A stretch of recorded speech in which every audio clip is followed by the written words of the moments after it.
What is up, everybody? Welcome to another episode of the Start Build Grow Show. We have another amazing guest that's going to share some knowledge with you here in just a minute.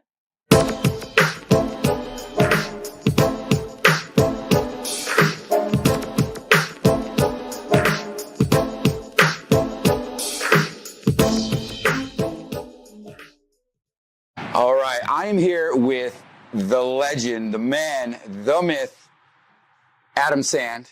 You've been on before, long time ago, right? Yeah. And we were just talking about, we're going to get into some of the details of our connection. Like, you've been in the industry quite a while. You're doing some amazing things in the industry. You're like an operational, like, implementation guru, own a roofing company, do a lot of consulting and coaching. Really cool story. My brother from the north, welcome into the show, my friend. Thank you very much. Glad to be here.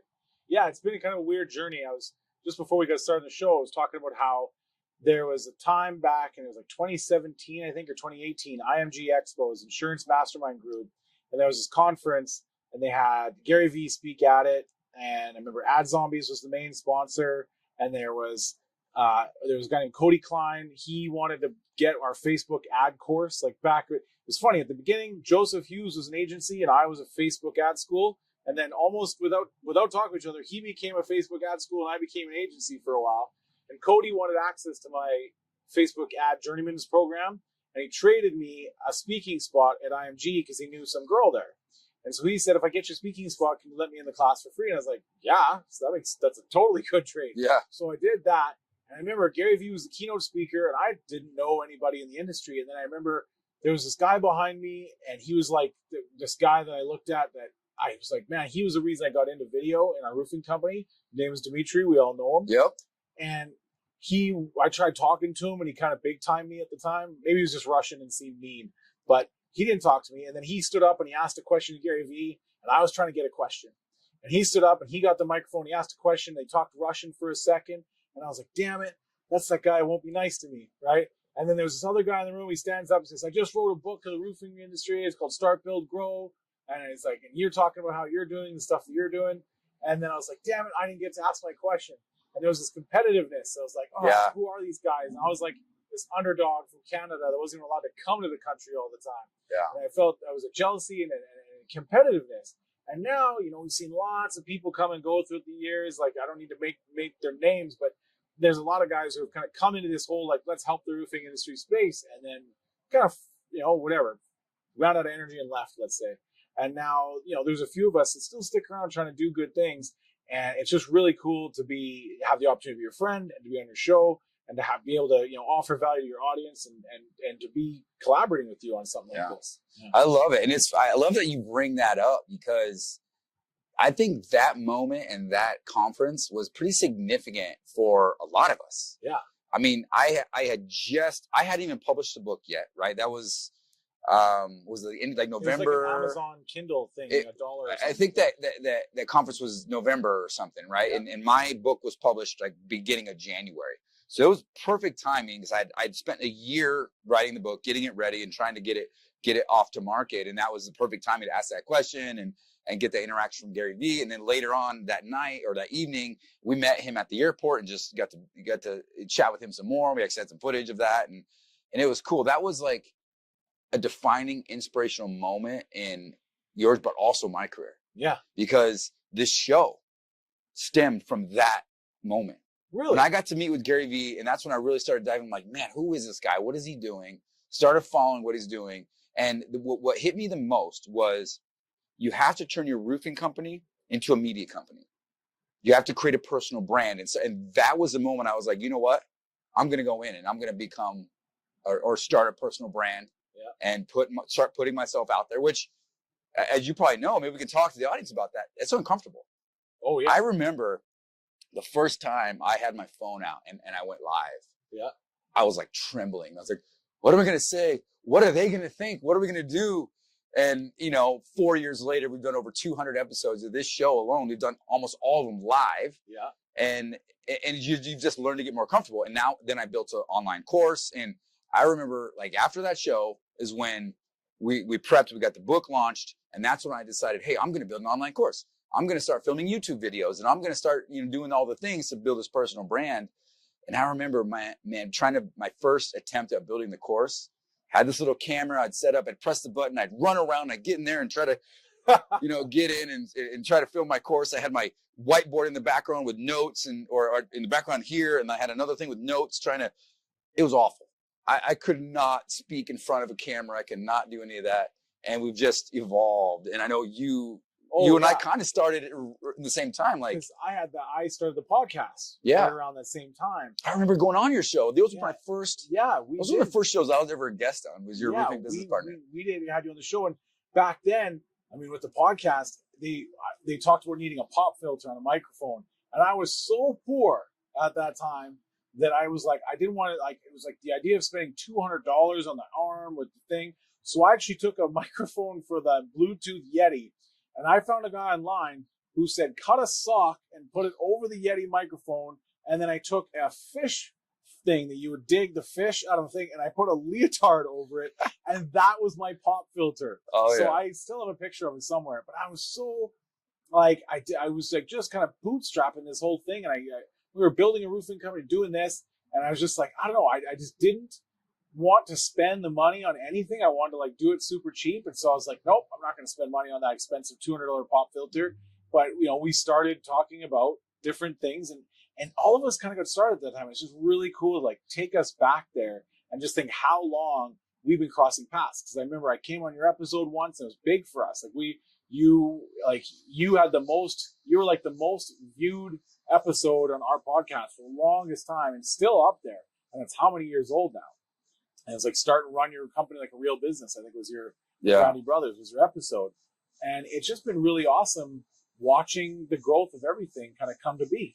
Yeah, it's cool. It's cool that we're connecting or reconnecting. Here we're, on tour together, sharing and trying to, share what we know and teach others. So let's dive in a little bit. Like, let's reconnect. And it's been a while since we've been on each other's shows.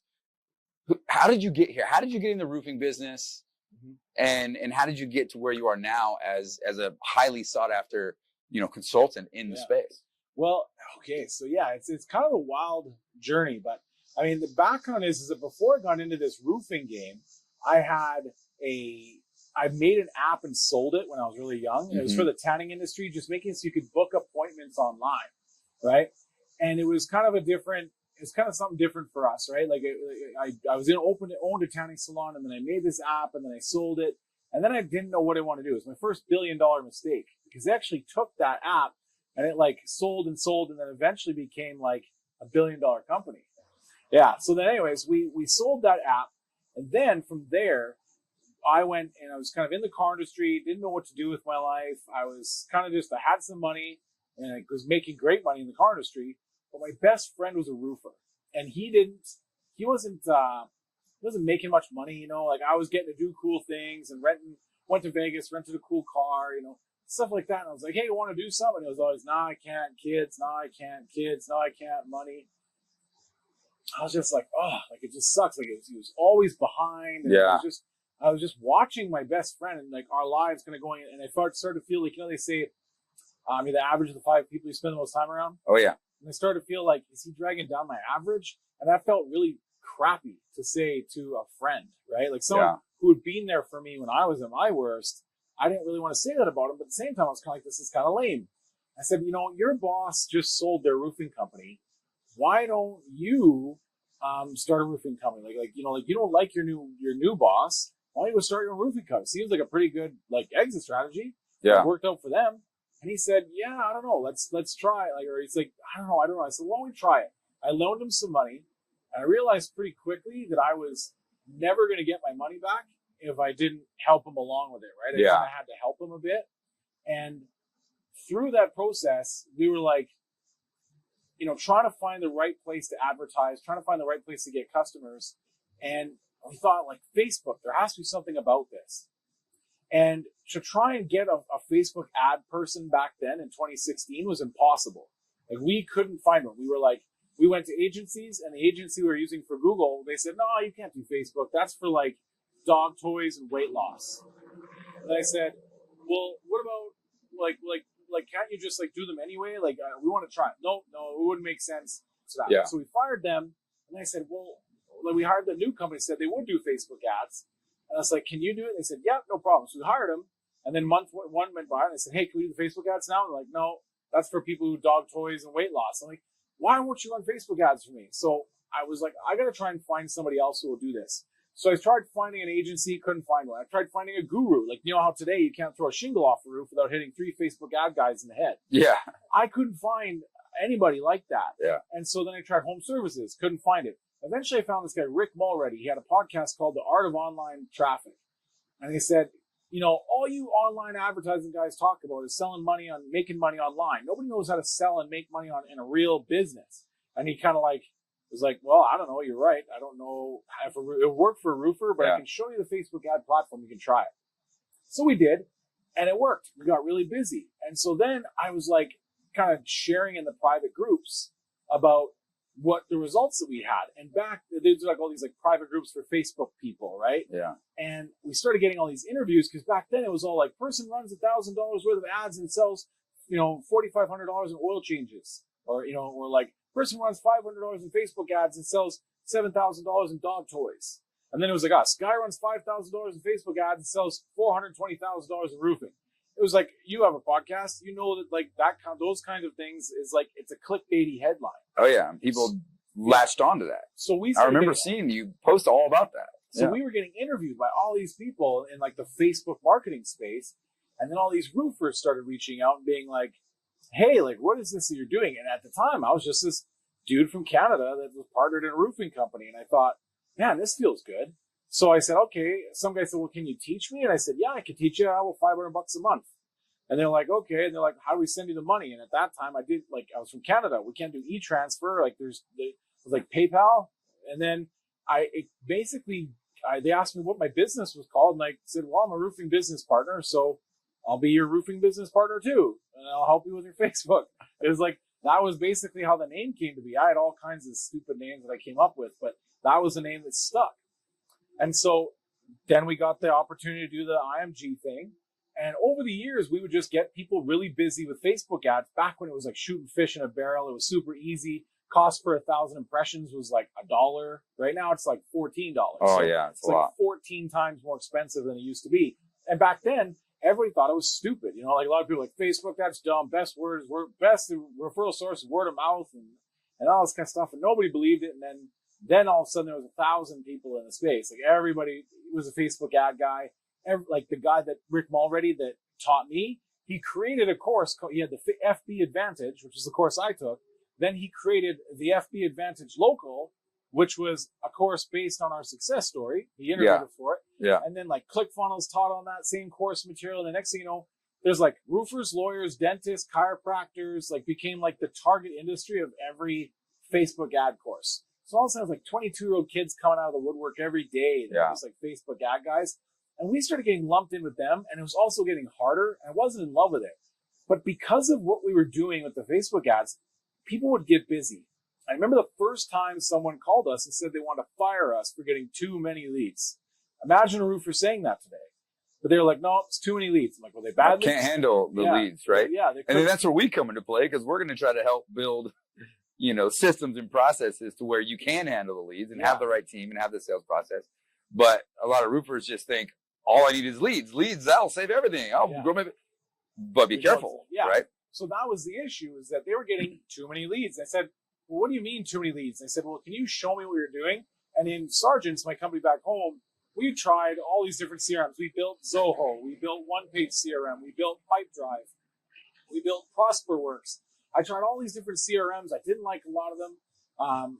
And so we built our own custom CRM on this tool called Podio.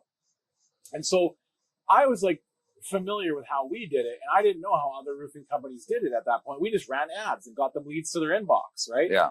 And so when they showed me, that first time I wanted to fire me, and they showed me how they did their business, there was folders on walls, and there was spreadsheets, and there was like baskets all over the place, and Post-it notes, and whiteboards. And I was like, that's how you run your business? You're doing like that much money in revenue, and that's how you run your business? That's crazy. Like, it's no wonder it's so hard to do. And because I'd made an app in the past and I'd sold it to other businesses, it just felt like, oh, well, I know what to do. Like, instead of paying me to do the monthly Facebook ad stuff, we can stop that. pay me monthly and I'll just fix that. Like, I'll just make you a CRM. Yeah. And so then we just started doing that. Like, our Facebook ad clients became our CRM clients. Yeah. And eventually I got so sick of Facebook ads that we just stopped doing it. And then because we stopped doing it, we stopped getting new leads for our CRMs. And so that's when we added Sumo Quote. It kind of became our new like entry level thing that gets people kind of selling more and then creating a need for the CRMs. But I mean, it all kind of just came together in the last, say, 2 years, as some of the clients that we've been working with for a few years started to have this like really disproportionate growth to the market. And then as we were starting to like do what any influencer or person that sells stuff online does, as we start posting screenshots and videos of what we do, people are like, what's that? And then we started to get in some pretty innovative rooms, and people started asking us to solve more and more complex problems. And so we just kind of became consulting, right? Just like come in, solve a very specific problem with a very, with a limited or set scope, make this better thing, and then leave and maybe support it, or maybe just leave and let them support it themselves. And it was just a bunch of unintended consequences. It was like Freakonomics. It just, a bunch of stuff happened by accident. My roofing company back home, I don't spend much time in it. My business partner runs it. And it's not that I'm some super successful absentee owner. It's just that that's his business. That was always intended to be his business.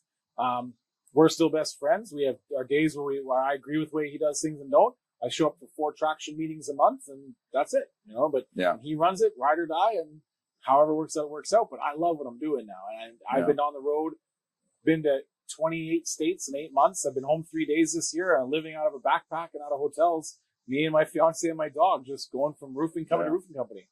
Well, that's cool. I mean, that's the life. I love the story in a sense that you just find a challenge and find a solution. Identify a challenge, identify an issue, find a solution. And you just have evolved from that perspective as an entrepreneur. And then also in the roofing space, just helping, serving others and solving problems. And it's great. Yeah. It's a total accidental career is what I say. Like when people say, how did you do it? Like, I mean, maybe someday, sometime I'll find a way to like box this all together and maybe show some other young consultant type people who want to do consulting how to do it. Now we're at the point where we had one of our clients sell his company, right? So he's from Canada. We started with him, Facebook ads. Then COVID, we taught him how to do like video and sales, right? Like how to sell over remote, right? And then he started to want to sell his company. So then we did a process model notation, like in Lucidchart, mapping out all his processes in like a diagram, and then helped him sell the company. And that wasn't even something that I was like offering as a service. He was just like, hey, our business, what we're doing. Do you think you could help with this? I just got to document what we do so that I can package it up and sell it. And I was like, I didn't want to get fired because we weren't needed for marketing anymore. We weren't needed for what we were doing. So I was like, if you have a problem, I'll try and solve it. I think I know what to do. So we figured out, he sold his company. Well, he moved to Des Moines, Iowa, not far from here. Yeah. And I was like, so what are you going to do now? I was like, honestly, what you do is kind of cool. I want to work for you. So now I have a guy that he's helped sell roofing working for me. And I don't know if that becomes a thing, right? If I start getting more consultants, like, I don't know where we're at. So right now we're just loving being like homeless HubSpotters running around doing like some high level CRM stuff and some Sumo Quote stuff. And just everywhere, going where the wind blows us or where the Lord takes us. I don't know what that means, but we're just enjoying it, and I'll see where we end up. It's unintentional, but it's a great kind of segue because, I mean, this show's been around almost 4 years now, and it wouldn't be possible without our awesome sponsors. JobNimbus is a fully customizable back office solution. Track leads, jobs, tasks from one easy-to-use software. And with the largest ecosystem of integrated partners, if we don't do it, we have a friend who does. Learn how the #1 back office system in roofing can help you be efficient, be organized, be professional, and be profitable. Are you looking to stand out with your proposal? Sumo Quote is the contractor quote that crushes the competition. It is the fastest way to build custom quotes that impresses clients and wins more work. It's one of those must-have technologies for roofing contractors, allowing them to sell faster, sell more, and sell smarter. Be sure to check them out at try.sumoquote.com/start-build-grow. Those are two of our big sponsors, and I'm so grateful for not only their technology and services, but the people behind it. Mhm. Right. And I wouldn't even have a sponsor on here if I didn't believe in them. And my entire company is built off SumoQuote or Job Nimbus and SumoQuote. Combining those two things have been an absolute game changer in our business. And you can probably, even speak more to that about like helping companies integrate and implement those things and seeing what trends like transformational things can happen to a company when you plug in software and build it out and make it customized and make it fit the way the company is wanting to operate. Yeah, like I just said on stage a while ago, like technology democratizes consumption and commoditizes production. So if you're the best in the world, you get to do it for everyone, and that's kind of something that's really permeating the industry right now. And these two sponsors that you've aligned with smart people. And I say that because I'll say that my favorite CRM, and your sponsor might not like it until I get to my point, but my favorite CRM is AccuLynx, only because it's a great all-in-one system that ends up being very restrictive. And then people have to get off of it. And it's a real nuisance to get off of it. It's like a hostage situation. Sure. And so they really need a lot of help getting out of there. And so we have to help. Job Nimbus, what I do like about them, you have the CEO on, and they use HubSpot as their CRM to sell their software. Yeah. And you see a lot of that inspiration coming to Job Nimbus. Like you interviewed the CEO and you were talking about what's next. And you guys are trying to put bait him for a new feature, right? Yeah. And he was kind of playing, he wasn't getting too loose-lipped about it, but you guys have talked about the material supply issues. And he said, well, I think that's going to cycle its way out of the market. And I think there's going to be more customer scarcity as the market changes. And so they're looking at doing some marketing stuff. And when I hear that, I think, I know you're in HubSpot. HubSpot has this like marketing hub, and I'm excited to see what features they do because I see that inspiration. Now, if you're a roofing company that's looking to get your company systemized, would you not want to work with a roofing specific software that has a niche focus, but has a really great inspiration from an enterprise grade tool? Mm-hmm. If you're starting out, you're at $700,000 a year and $1.2 million a year, and you're trying to democratize the consumption of your business and commoditize the production of what you're doing, how did you do that? If you can find a way to link like Job Nimbus and do a great proposal in SumoQuote that demonstrates your value, and then keep yourself organized, because you can sell the piss out of yourself with SumoQuote. We could get, I don't like to reduce the value of salespeople, but we could get a monkey to use SumoQuote and sell if they could just learn to point at everything, right? Like, and you could use something like SumoQuote's proposal to sell a company. Yeah. You could even sell it through the internet, right? But when it comes to actually delivering the product, you got to stay organized, right? Yeah. And getting yourself into a CRM is key. Now, the tool doesn't matter as much as the process, and the process doesn't matter as much as adoption. And so the biggest thing is that when you get a tool, you have to understand what is going to be your process or your approach to the market. And where I think that everybody, we just recently did an interview with someone else that's kind of in the coaching space, and they were talking, and it was really interesting when I was asking questions to hear the answers, and they mostly cater to $500,000 to $1.5 million contractors of all industries. It was really interesting. Like it was like going back to grade 1 and learning how to sound out vowels again. I was like, yeah, these back to the basics things, like it's important. All the clients that we're working with, they've figured that out years ago. Yeah. And it's important that you get these things figured out. And there's no better way than to do it than to get some kind of coach that can extract the best from you and help you get set up. And that's a good thing that you're doing for the industry, is making sure that, like, and now you guys talking about some super high level stuff like fiduciaries and what amazing things that you and Connor are talking about. Yeah. But it's like, but to know that these guys have a runway from figuring out systems and processes all the way to fiduciary and data, that's a pretty wide runway, right? Like some of the other coaches in the industry I see are like, let's get you from 0 to 5 million, but I don't know what to do after that. Yeah. And then other people are like, we're going to help you liquidate your company. But you guys offer like a really wide breadth of like what you guys are doing. And it seems, I haven't been inside your program, but I've seen you guys talk. I watch your episodes. I know what you guys are talking about. I keep my eye on it. Well, that's what we're trying to do. And I don't want to turn this into a sales pitch, but that's like what we're trying to do. Is there's different phases of growing a roofing business, of any business, really. I mean, start all the way inception to, start to implementation to all the different phases to full on scale if you're going to exit the business. And there's different challenges and nuances all the way across the board. And as someone who's kind of been there and done that for a number of years, I wanted to create a platform, create a space where someone who's just getting started can get some great resources to help them get to that next level. I also wanted to create something where I can work with somebody eye to eye at a similar level, or be sometimes even a greater level than me, and I just give a different perspective to help them go to a whole nother level. So we have contractors that are literally just getting started, using pieces of our platform, kind of a done for you plug and play resource model, all the way up to where we kind of become like a fractionalized COO, CFO for their company, doing $10-20 million. So it's fun. I mean, it's cool to try to that's the objective, is to try to become and support someone throughout the whole spectrum. So when someone reaches out to me and says, hey, I need some help in this area, we want to try to have a way to help that person. So, like, what is the end game? Because I struggle with that, and I think that a lot of people struggle with that. I know some guys in the roofing industry who are like you. They've built some successful companies, but they haven't found some of them want to be like you or some of the other people in the industry. They want to have they wish they could get their voice out there. And then some are just like, those who can do, those who can't teach. You know what I mean? Like, they got that attitude, right? And then some people like really think that it would be fun to do what you do. Some people feel it'd be like redeeming, you know what I mean, to give back, right? Like you see like stuff like Martin's doing. And some other guys, they just want to grow and dominate. Like some of these dudes in Florida, they're just 200 million isn't enough. We're going for 400 million. You know what I mean? And they're not doing anything other than give back to their people.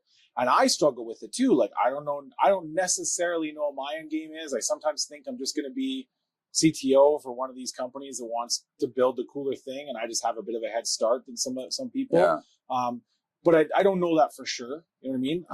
But I'm curious, like, what is your end game? Because there's a lot of people out there who look at what you're doing and they think it's exciting. They want to be a part of it, or they want to do it too, or they don't necessarily know why you would do it. Like, why would a roofing company guy teach stuff that his local Colorado market people could use and use it to chip away and steal from your salespeople? Yeah. I guess the secret or the takeaway there is I'm always learning myself, right? Doing a podcast, interviewing guys like you, like working with contractors. Yeah, I'm always sharing and trying to, give and serve others and give back and help others. But I'm learning almost more than I'm teaching. Mm-hmm. And that's, I think, what the underlying value is in being a coach or consultant and helping others is my knowledge is growing exponentially at the same time I'm teaching and helping other people at a faster pace. So I think that's something that probably doesn't get talked about enough, but I feel like I'm called and led to serve the industry that like took me from the pit of despair. And, I was in a really tough spot. I mean, a lot of you know my story. You can read the book, and I shared a little bit more earlier when I was talking. I feel like it's my responsibility to give back to the industry that has blessed me so much, and to really help good entrepreneurs that really want to do things right and really want to make an impact, and give them tools. And if I can help them accelerate their growth and help them succeed, like, I get a lot of intrinsic value from that. It's not about the money. You can make great money in this industry, but when you can impact people's lives to where it impacts others' lives because of something you did, I really appreciate that. Like, that's a big part of why I do what I do.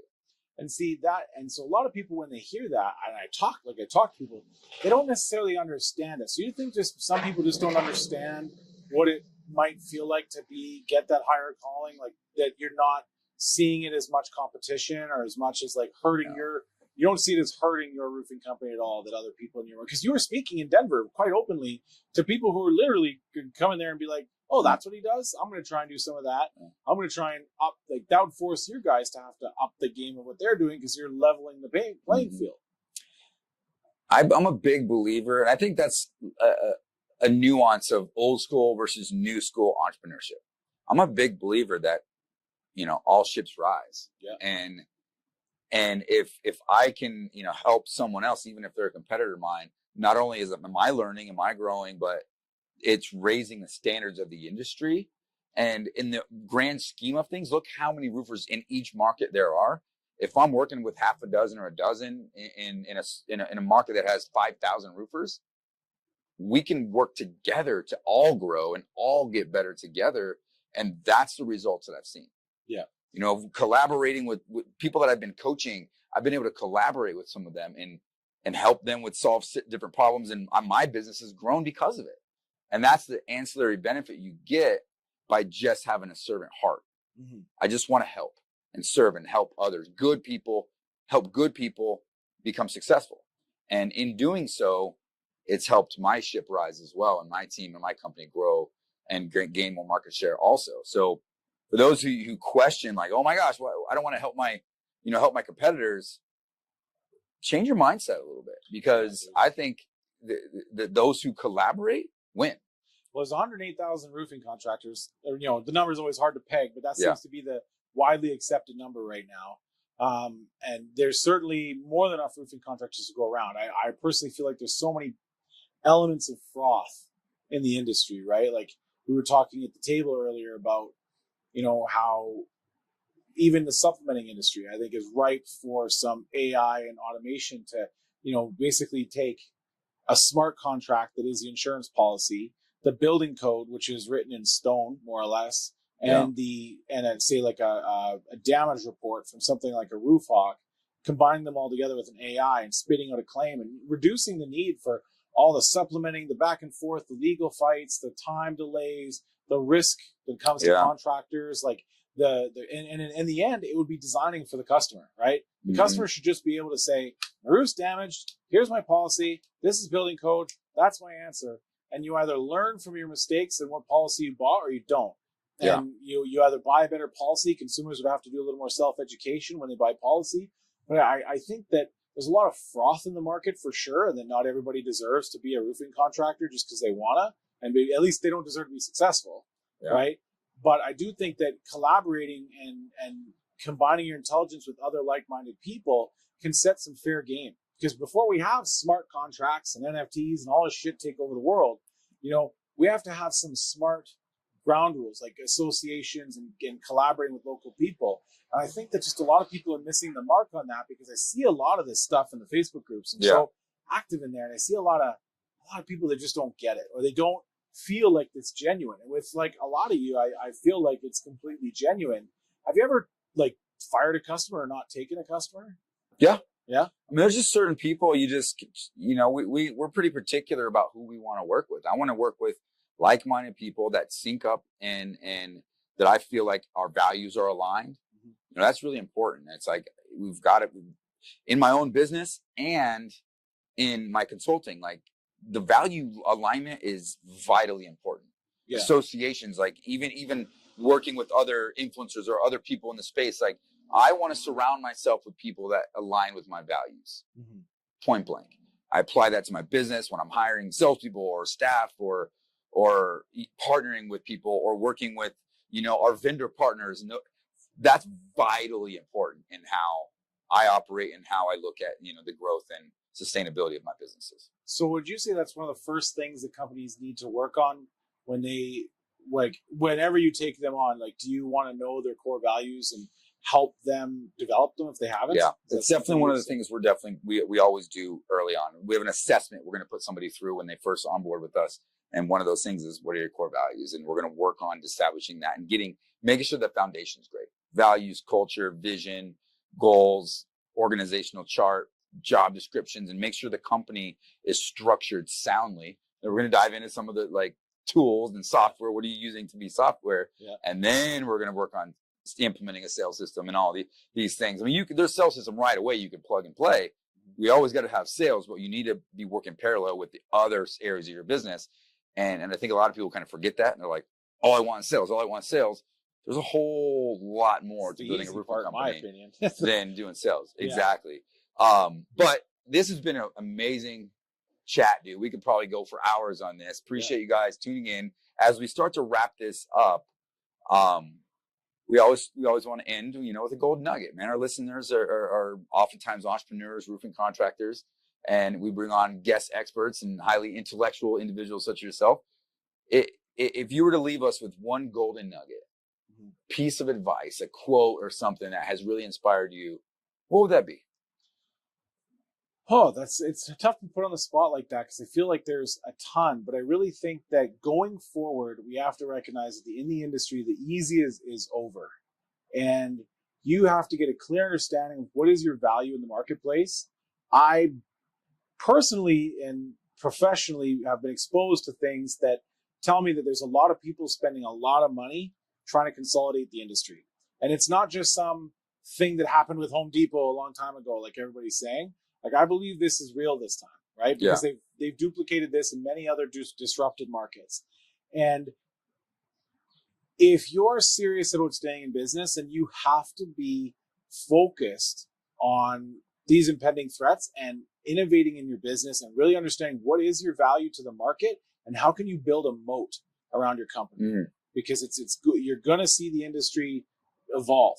And if you're not cut out for it, then there's a lot of great companies that are looking for really good people, and you might want to find yourself there instead. But I don't want that to be depressing for people. I want it to be empowering for people, because they understand that all they have to do is design for the customer, and they will find a way to succeed if they just become relentless about that. But I wonder how many people are really set up for it when they've been living in a state of easy for so long. Yeah, that's good. It's not hard. It's getting harder. And protect your business. Pay attention to the market. Pay attention to the industry. Go to events. Talk to guys like Adam, and you're definitely going to help prevent bad things from happening. And you can really protect this amazing industry. Protect your business. Protect your families. Yeah. Thank you guys so much for tuning in. Make sure to hit that like, subscribe, comments, ask us questions. We'll be interacting with you. And take care. God bless. Thank you. Right on, man.